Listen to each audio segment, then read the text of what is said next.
To our channel Ranjan study centre, आप सभी का हमारे चैनल पर स्वागत है। आज ये वीडियो अपडेट मैं लेके आया हूँ वेस्ट बंगाल बोर्ड क्लास 12 के स्टूडेंट्स के लिए। और ये वीडियो मैं बना रहा हूँ इंग्लिश सब्जेक्ट का। इंग्लिश सब्जेक्ट में उन लोगों का एक इम्पॉर्टेंट पोएम है। पोएम का नाम है a sleep in the valley. A sleep in the valley यानी कि घाटी में निद्रा या घाटी में नींद या घाटी में मौत भी कह सकते हैं। तो ये कविता जो है वो आर्थर रिम्बाउड के द्वारा लिखा गया है। आर्थर रिम्बाउड का पूरा नाम जीन निकोलस आर्थर रिम्बाउड है और 1854 में इनका जन्म हुआ और 1891 में इनकी मृत्यु हुई। तो 1854 और 1891 was a French poem from the 19th century, यानी फ्रेंच के ये पोएट हैं और ये 19th सेंचुरी में लिखा गया है। This poem is written in the model of Italian sonnet, यानी इटालियन सोनेट के तौर पे लिखा गया है। That has 14 line divided as octave and sestet, यानी कि ये भी एक सोनेट है। सोनेट होता है 14 लाइन की जो छोटी कविता होती है उसे हम लोग सोनेट कहते हैं। सोनेट को दो भागों में डिवाइड किया जाता है। पहली 8 लाइन को ऑक्टेव कहा जाता है और अगली जो है लास्ट की 6 लाइन को सेस्टेक कहा जाता है। The poet explore the inherent futility of war. This theme express in the contrasting image of the bountiful nature as the background and the tragic death of a young soldier in the midst of the nature splendor, यानी कि एक युद्ध का वर्णन है कि युद्ध में किस तरह से एक सैनिक का मौत हो गया है और वह घाटी में ऐसा सोया हुआ है, ऐसा पड़ा हुआ है जैसा लग रहा है कि वो सैनिक जो है वो सो रहा है, लेकिन उस सैनिक की मौत हो चुकी है। आइए स्टार्ट करते हैं पोएम को। इसका एक एक लाइन का अच्छे से अर्थ समझेंगे। वीडियो अच्छा लगेगा चैनल को जरूर सब्सक्राइब और शेयर कीजिएगा।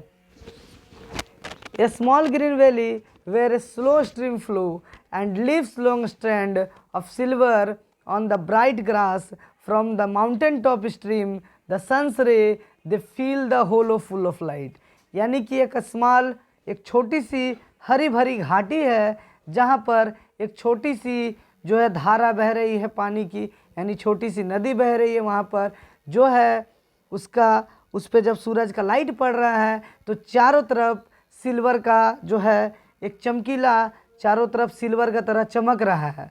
लेकिन grass from the mountain top, लेकिन माउंटेन के ऊपर से जो सूर्य की रोशनी पूरा घाटी को जो है हरा भरा कर दे रहा है और पूरा घाटी को लाइट से भर दे रहा है। A soldier very young lies open mouthed, एक सैनिक है जो जिसका मुंह खुला हुआ है और वो एक जवान सैनिक है जो कि ओपन माउथेड सोया हुआ, लाइज मतलब लेटा हुआ है या सोया हुआ है।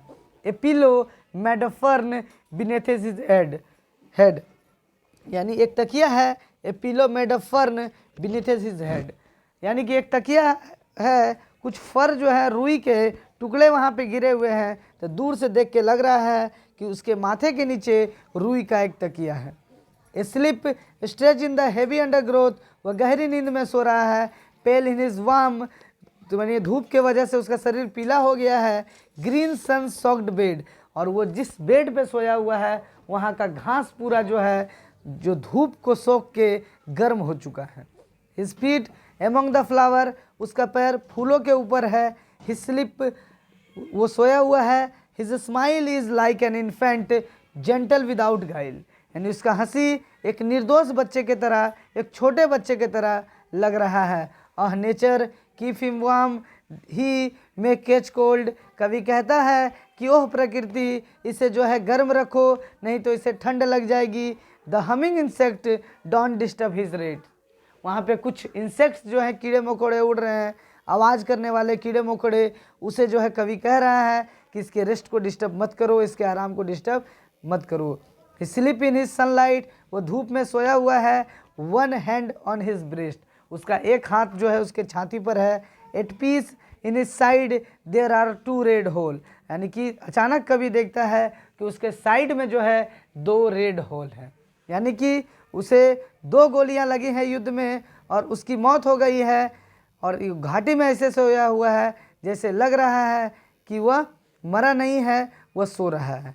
इसीलिए इस कविता का टाइटल दिया गया है a sleep in the valley, घाटी में निद्रा या घाटी में मौत हम लोग कह सकते हैं।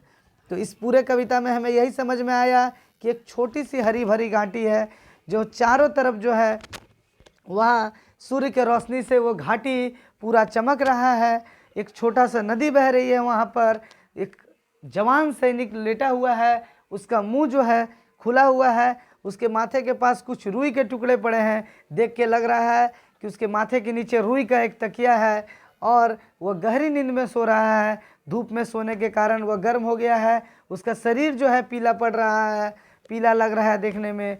और ग्रीन सन सोक्ड बेड, जो जिस धूप में सोया हुआ होने के कारण घास जो है उसका पूरा गर्म हो चुका है वहाँ का। उसका पैर जो है वो फूलों के ऊपर रखा हुआ है। उसकी हंसी एक जेंटल, एक जो है इन्फेंट चाइल्ड, एक बच्चे के तरह लग रही है। और जो है वहाँ पे कवि ने बताया है, कवि कह रहे हैं नेचर से कि इसे गर्म रखें, इसे नहीं तो ठंड लग जाएगी।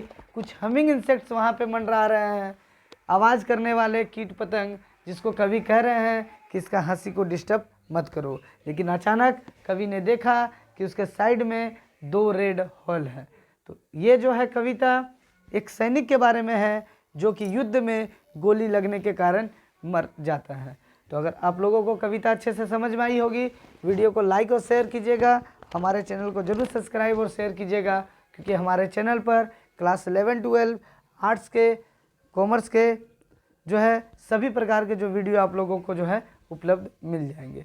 खासकर आप लोग इंग्लिश का वीडियो हमारे चैनल पर जरूर जाके देखिएगा। धन्यवाद।